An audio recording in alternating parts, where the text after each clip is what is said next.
Talaga. Sabihin nyo na naman. Palitan. Pang ilan na to?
Bro nga.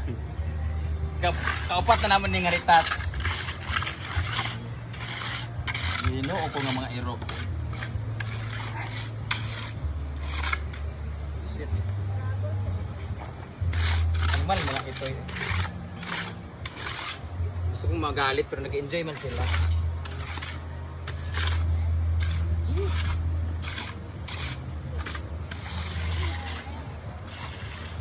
Balik kayo dito, Spike ha, sa paon tigit mo. Tagay, tao di ay? Nas mama sa sulod, nagliat guys. So, dito naman tayo sa salamin, sa shower. Meron din. Actually, bibili na ako ng sabitan kasi sabitan nila ang liit-liit eh. Wala nang sabitan niya, ano? Wala sabitan niya sa kuan, no? Ay, namin sabitan diri di ha. Ay, namin Sabitan brother o panty? maliit lang kasi. May hindi ka sa dala kasi nang sabit sa bag kasi. Ha? Ah! Eskulitan ko. Ako di ba? Ay, panilugan niya. Ayan, meron sabitan pala dito. Ito, ay mo. Diba may ilaw? Dito wala. Bingko ko na. Asa man na? Oh, ayaw mapindot pag ana balik-balik. Dili mo. Dili siya glow. Ano bitaw? Bumalik atras na harus ba? Lost thread. Dito may salamin na rin. Asan yung salamin dyan? Ah, dyan yung salamin. Ayan man. Tapos yung binili niyo no ano, sira din oh. Magamit. Oh, di ba? Ganito namin ganito nga. Kaya Lugay na gumas balay. ito, ganyan. Public kasi maraming gumagamit. Ganyan man siya guys, ganyan. Ayan, ganyan. Sira na dito. Tumama pa yung dito ko sa pako. Ayan, sira na dito, may pako no. So mga pupunta ko dito, kalagay po yung pako dyan. Ayan, hindi kayo tatamaan. Pero pag ginanon niyo siya, pagbaliktad guys, pag dumaan kayo dyan, good luck talaga. Sabihin nyo na naman, palitan. Pang ilan na to? Pang ilan na to? Sira ng sira. Ito pa, meron pa dito. Hindi ko alam kung paano sila nag-jerjer yata sila dito. Tinan mo yung bowl namin, no? Basag, tinan mo. Basag. Buti sana mo nabasag ang dito. Dito nabasag. Paano kayo nangyari ito dito? Hindi naman malaki siguro ang umupo dito. May basag din, ha? Ano ba na? Oo. Paano nangyari, guys? Oh. Pangit pa rin sabi, Noy. Diba? Magkapangit na sa amin? O pangit ka lang talaga? Sisisi mo yung salamin, ikaw nga. Sisihin mo si Ampong tsaka si Unit. Ah, di ba tayo kagwapa? Pangit ha? Reklamo siya sa salamin, yung mukha talaga niyang pangit.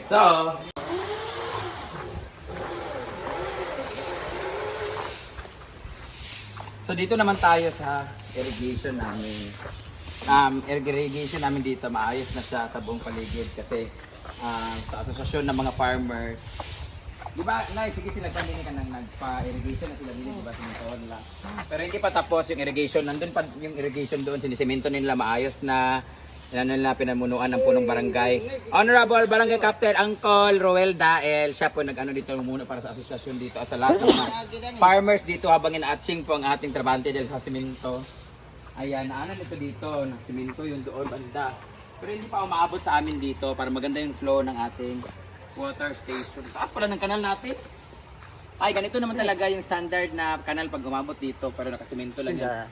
So dito, pag matigas na to dito, tanggalom yung daanin, no? Yung mga ibang silalom. Sige, tanggalan. Butang ko na ni mama mo dani. Ano? Ayun, oy, ginuupo. Wala kwarta. Kanin sa ilalom, sa likod ba? Tanggalan na. O, linisan. Dini, butang sa likod ayon, sa ilaha para umangat din sa kanila. O, dito padulong para tumaas kasi yan magandang irrigation dyan, guys. So, dito naman ang ating basurahan. Actually, basurahan talaga to dito, guys. Kasi pag naglapog, hindi naglapugan para hindi na kami maano yung mga basura ba. Yung basurahan to dito. Tapos, pag gabi, para na siyang bonfire kasi basurahan lang siya. Para maganda, double purpose. Dito sisigain yung mga basura. Tapos pag gabi, gawin siyang bonfire, o di ba?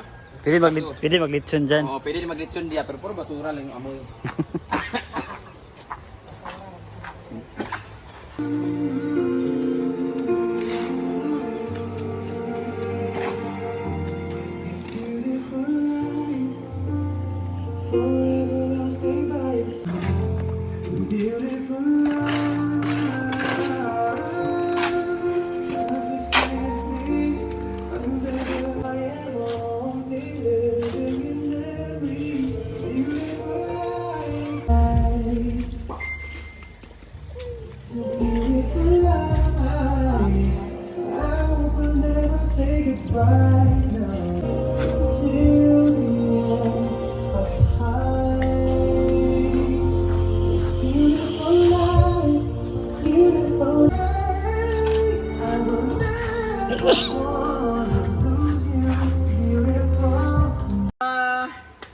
Tapos na naman ang ating vlog for today. Maglalaban na kami ulit. Malinis na pala dito, guys. Ayan, malinis na lahat. So, sa lahat, kagaya ng sinabi ko po, pag pumunta kayo dito, okay lang magdumi kayo lahat.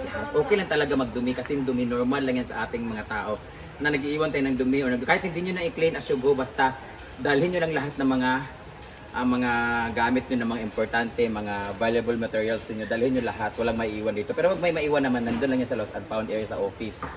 Pero speaking of valuable materials, binavalue din namin yung mga materials namin dito, mga gamit namin dito.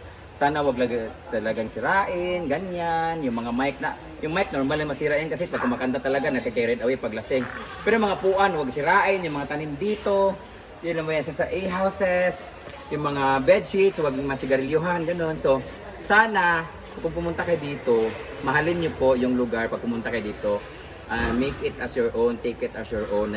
Kasi pag sinira na niyo or dinumihan nyo ayun sana, basta hindi nyo inayos dito, ibig sabihin ganun din kayo sa mga personal life niyo sa mga bahay niyo. So it will reflect to your personality kung ano yung ginagawa niyo dito. So kung pumunta kayo dito, kahit nag-rent kayo, nagbayad kayo, huwag niyo namang sirain yung ibang mga gamit, ha. Hindi ko nila lahat, pero mostly talaga, meron talaga mga nasisira talaga. But anyway, okay lang na magdumi, wag lang talaga masira yung mga gamit. Kasi mga gamit, mahirap palitan, gastos ka pa, ganyan. Pero yung dumi, madali lang linisin, okay? So thank you so much for watching, guys. Bye-bye. Kain guys. Hi! Mga unta karon og saging with pagkat sa manok o kuyap. Alamang. Ini pagit kaayos sa Saging with paa ng manok saka alamang bago. Ayaw din. Dami. Ngaraw. Alang kaya. Kaya. Ayan, kaibig. Tira, alang kaya. Pwede sa tolerance. Balat mo tayo ng saging kasi masyado mainit. Kaya ko yung anghang pero yung init, sakit. Ano yung topic natin ngayon, guys? Topic tayo sa mga responsable, yung mga guests.